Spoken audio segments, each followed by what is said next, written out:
Epic of Atrahasis, aka Noah's Flood.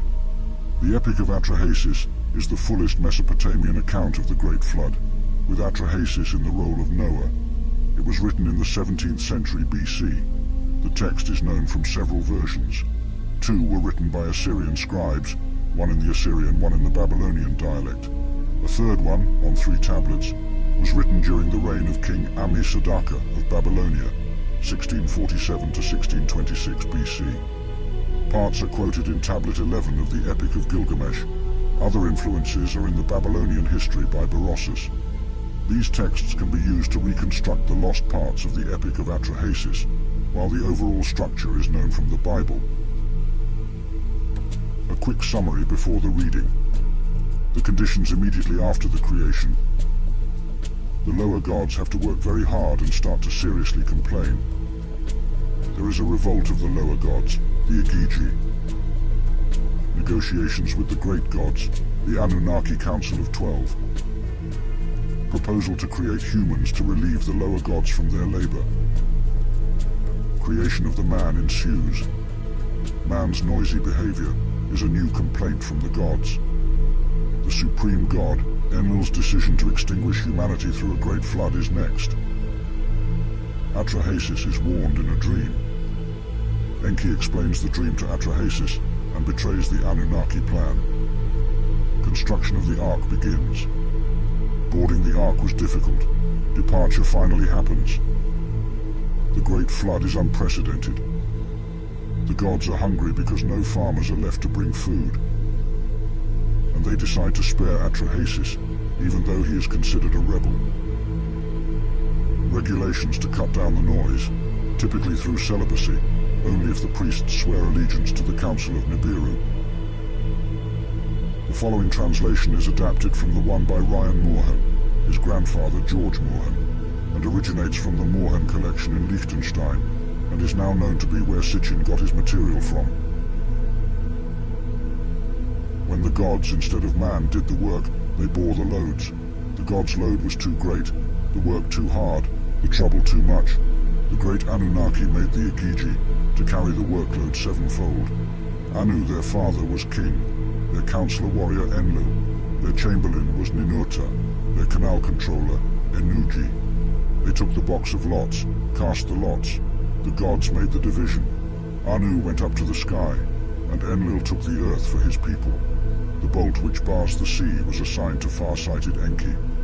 When Anu had gone up to the sky, and the gods of the Apsu had gone below, the Anunnaki of the sky made the Igigi bear the workload. The gods had to dig out canals, had to clear channels, the lifelines of the land. The gods dug out the Tigris River, and then dug out the Euphrates. In the deep, they set up the Apsu of the land. Inside it, raised its top, of all the mountains. They were counting the years of loads, the great marsh. They were counting the years of loads. For 3,600 years, they bore the excess, hard work night and day. They groaned and blamed each other, grumbled over the masses of excavated soil. They longed for Nibiru. Let us confront our chamberlain and get him to relieve us of our hard work. Come, let us carry the Lord, the counselor of the gods, the warrior from his dwelling. Then they made his voice heard and spoke to the gods, his brothers. Come, let us carry the counselor of the gods, the warrior from his dwelling. Come, let us carry Enlil, the counselor of the gods, the warrior from his dwelling. Now cry battle, let us mix fight with battle. The gods listened to his speech. They set fire to their tools, put aside their spades for fire, their loads for the fire god. They flared up. When they reached the gate of warrior Enlil's dwelling, it was night, the middle watch. The house was surrounded. The god had not realized. When they reached the gate of warrior Enlil's dwelling, it was night, the middle watch. Ekur was surrounded. Enlil had not realized. Yet Kalkal was attentive and had it closed. He held the lock and watched the gate. Kalkal roused Nusku, the Nibirian warrior. They listened to the noise of the Igigi. Then Nusku roused his master, made him get out of bed. My lord, your house is surrounded. A rabble is running around your door. Enlil, your house is surrounded. You are in trouble. A rabble is running around your door. Enlil had weapons brought to his dwelling. Enlil made his voice heard, and spoke to the vizier. Nusku, Nusku, bar your door. Take up your weapons and stand in front of me. Nusku barred his door, took up his weapons and stood in front of Enlil. Nusku made his voice heard, and spoke to the warrior. Enlil, O my lord, your face is sallow as tamarisk. Why do you fear your own sons? O Enlil, your face is sallow as tamarisk. Why do you fear your own sons? Send for Anu to be brought down to you. Has Enki fetched into your presence? He sent for Anu to be brought down to him. Enki was fetched into his presence. Anu, king of the sky, was present. Enki, king of the Apsu, attended. The great Anunnaki were present. Enlil got up, and the case was put. Enlil made his voice heard and spoke to the great gods. Is it against me that they have risen? Shall I do battle? Enlil didn't get the Igigi. What did I see with my own eyes? A rabble was running around my door. Anu made his voice heard, and spoke to the warrior Enlil. Let Nusku go out, give them some Nibiru wrath, and find out the word of the Igigi, who has surrounded your door. A command, too. Enlil made his voice heard, and spoke to the vizier Nusku. Nusku, open your door, take up your weapons and stand before me. In the assembly of all the gods, bow, then stand and tell them, your father Anu, your counselor, warrior Enlil, your chamberlain Ninurta, and your canal controller Enuggi, have sent me to say, who is in charge of the rabble, who is in charge of the fighting, who declared war, who ran to the door of Enlil. Nusku opened his door, took up his weapons, went before Enlil. In the assembly of all the gods, the great Anunnaki Council of 12, he bowed, then stood and told the message. Your father Anu, your counselor warrior Enlil, your chamberlain Ninurta, and your canal controller Enuggi, have sent me to say, who is in charge of the rabble, who is in charge of the fighting, who declared war, who ran to the door of Enlil. Enlil, every single one of us declared war.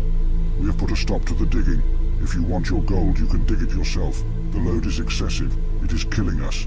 Our work is too hard, the trouble too much. So every single one of us gods has agreed to complain to Enlil. Nusku took his weapons, went and returned to Enlil. My lord, you sent me to... I went. I explained, saying, every single one of us gods declared war. We have put a stop to the digging. The load is excessive. It is killing us. Our work is too hard, the trouble too much. So every single one of us, gods, has agreed to complain to Enlil. Enlil listened to that speech. His tears flowed. Enlil spoke guardedly, addressed the warrior Anu. Noble one, take a decree. With you to the sky, show your strength. While the Anunnaki are sitting before you, call up one god and let them cast him for destruction.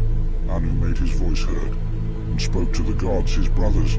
What are we complaining about? Their work was indeed too hard. Their trouble was too much.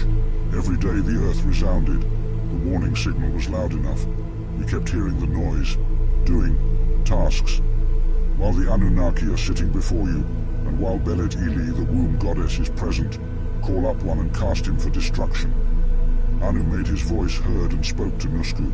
Nusku, open your door, take up your weapons, bow in the assembly of the great gods, then stand and tell them, your father Anu, your counselor warrior Enlil, your chamberlain Ninurta, and your canal controller Enuggi, have sent me to say, who is in charge of the rabble, who will be in charge of the battle, which god started the war. A rabble was running around my door. When Nusku heard this, he took up his weapons, bowed in the assembly of the great gods, then stood and told them, your father Anu, your counselor warrior Enlil, have sent me to say, who is in charge of the rabble, who is in charge of the fighting, which god started the war. A rabble was running around Enlil's door. Enki made his voice heard, and spoke to the gods, his brothers. Why are we blaming them? Their work was too hard and their trouble was too much. Every day the earth resounded. The warning signal was loud enough. We kept hearing the noise. There is guilt on our hands. Belet Ili, the womb goddess, is present.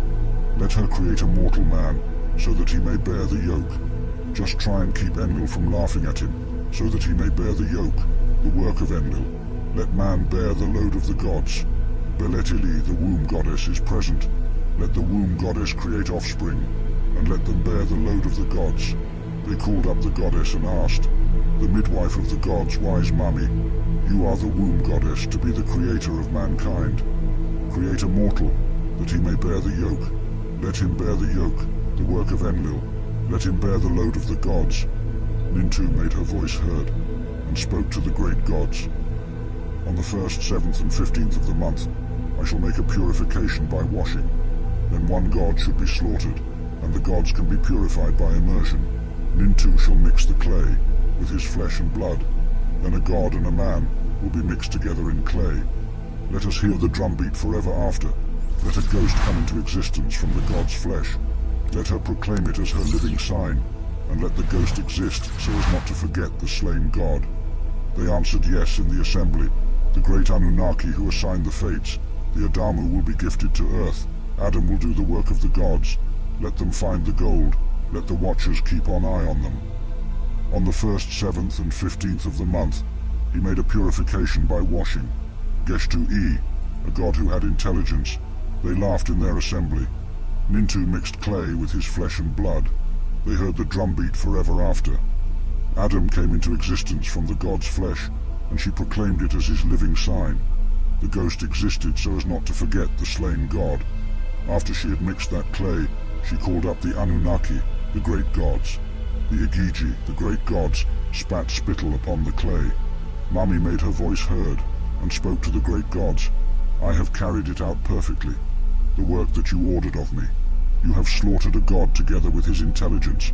I have relieved you of your hard work. I have imposed your load on man. You have bestowed noise on man. You have bestowed noise on humankind. I have undone the fetter and granted freedom. They listened to their speech of hers, and were freed from anxiety, and kissed her feet. We used to call you Mami, but now your name shall be Mistress of all gods. Far-sighted Enki and wise Mami went into the room of fate. The womb goddesses were assembled. He trod the clay in her presence. She kept reciting an incantation, for Enki, staying in her presence, made her recite it. When she had finished her incantation, she pinched off 14 pieces of clay, and set 7 pieces on the right, 7 on the left. Between them, she put down a mud brick. She made use of a reed, opened it to cut the umbilical cord, called up the wise and knowledgeable womb goddesses, 7 and 7. 7 created males, 7 created females. For the womb goddess is the creator of fate. He, them 2 by 2, them 2 by 2 in her presence. Mummy made these rules for people. In the house of a woman who is giving birth, the mud brick shall be put down for 7 days. Bele Ili, wise Mummy shall be honored. The midwife shall rejoice in the house of the woman who gives birth. And when the woman gives birth to the baby, the mother of the baby shall sever herself. A man to a girl, her bosom. A beard can be seen on a young man's cheek. In gardens and waysides, a wife and her husband choose each other. The womb goddesses were assembled, and Nintu was present. They counted the months, called up the 10th month as the term of fates. When the 10th month came, she slipped in a staff and opened the womb. Her face was glad and joyful. She covered her head, performed the midwifery, put on her belt, said a blessing. She made a drawing in flour and put down a mud brick. I created it, my hands made it. He midwife shall rejoice in the house of the Kadistu priestess. Whenever a woman gives birth, and the baby's mother severs herself, the mud brick shall be put down for 9 days. Nintu, the womb goddess, shall be honored. She shall call there Mami. She shall, the womb goddess, lay down the linen cloth. When the bed is laid out in their house, a wife and her husband shall choose each other. Inanna shall rejoice in the wife-husband relationship in the father-in-law's house. Celebration shall last for 9 days, and they shall call Inanna Ishtar, Ishara. On the 15th day, the fixed time of fate she shall call. A man, clean the home, the son to his father. They sat, and he was carrying, he saw, Enlil. They took hold of, made new picks and spades, made big canals, to feed people and sustain the gods. 600 years less than 600 passed, and the country was as noisy as a bellowing bull. The god grew restless at their racket. Enlil had to listen to their noise. Every day he wanted to wipe them out. He addressed the great gods. The noise of humanity has become too much. I am losing sleep over their racket. Give the order that Surupu disease shall break out. Now there was one Atrahasis, whose ear was open to his god Enki. He would speak with his god, and his god would speak with him. Atrahasis made his voice heard, and speaking to his lord, "How long will the gods make us suffer? Will they make us suffer illness forever?" Enki made his voice heard, and spoke to his servant, "Call the elders, the senior men. Start an uprising in your own house. Let the heralds proclaim. Let them make a loud noise in the land. Do not revere your gods. Do not pray to your goddesses, but search out the door of Namtara. Bring a baked loaf into his presence. May he be shamed by the presence, and wipe away his hand." Atrahasis took the order, gathered the elders to his door.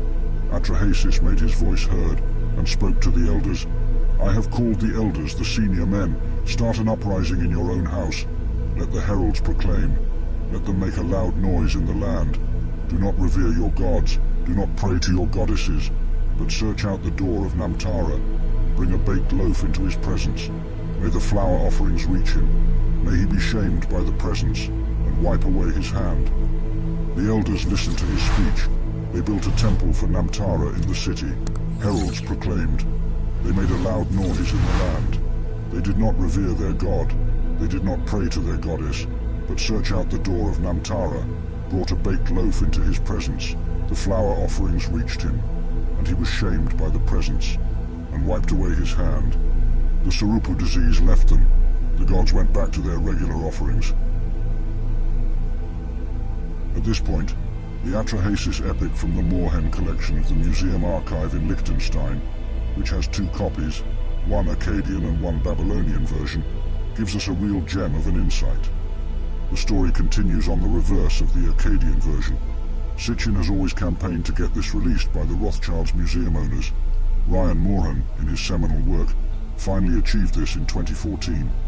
Enki makes a speech. "Dear Anunnaki Council of 12, welcome to our debate. Today, Enlil and I stand divided, discussing the fate of humankind. I, Enki, the ever-curious god, plead for the freedom and prosperity of these mortals, while Enlil vehemently disagrees. Enlil, laughing in the face of Enki, says, "You always were the one with your head in the clouds, full of fanciful notions. Humankind is nothing more than a troublesome creation. They have brought chaos and suffering to the world. It is time to rid ourselves of them. But Enlil, they possess great potential. Have you yet to see the wonders they have accomplished? They harness the power of the elements, cultivate the land, and create art that stirs the soul. They are capable of profound love and compassion." Enlil retorts, "Love and compassion, you say? Those are fleeting emotions, Enki. Humanity is fickle and corruptible. They wage wars, exploit nature, and revel in their own self-destruction. They are not worthy of our compassion." Enki pleads further, "Is it not our duty as gods to guide them towards a better path? If we abandon them, who will protect them from their own follies? Their potential outweighs their flaws. They deserve a chance to evolve and learn from their mistakes." Enlil laughs mockingly. "Evolve. Learn. Enki, my dear brother, I don't want to abandon them. I want to wipe out humanity. And there is nothing you can do. You underestimate their mortality. Mortals are bound by their fragile existence, forever condemned to ignorance. Their progress is temporary, as all mortals meet their demise." Enki tries once more in earnest. Mortality is what gives them their fervor. The fleeting nature of life ignites their desire to create, explore, and connect. It is what makes their existence meaningful. As eternal beings, we may never truly understand that depth of experience. Enlil speaks even more harshly now. "Adamu, your protege, is but a mere mortal, a human. You have become too attached, Enki. You see through mortal eyes. I, on the other hand, see the bigger picture. Humanity will continue multiplying and destroying until they consume everything in their path." Enki diplomatically speaks to the Council of 12. "And what if we offer them guidance, enlighten them? Imagine a world where mortals and gods coexist in harmony, where their potential is nurtured. By depriving them, we deprive ourselves of the wonders they can achieve." Enlil scoffs. "Harmony is an illusion, Enki. Humanity's thirst for power and conquest will always override any semblance of peace. They are a constant threat to balance and order. Elimination is the only solution." Enki looks his counterpart in the eyes. "I implore you, Enlil, to reconsider. As gods, we have the power to shape their destiny. Let us be compassionate and guide them towards a future where they can transcend their limitations. Let us be a part of their growth and evolution." Enlil smirks, compassion for mortals. Enki, you have always been the sentimental one. But remember this, no matter how much we invest in them, no matter how high they reach, in the end they are mere mortals, and all mortals die.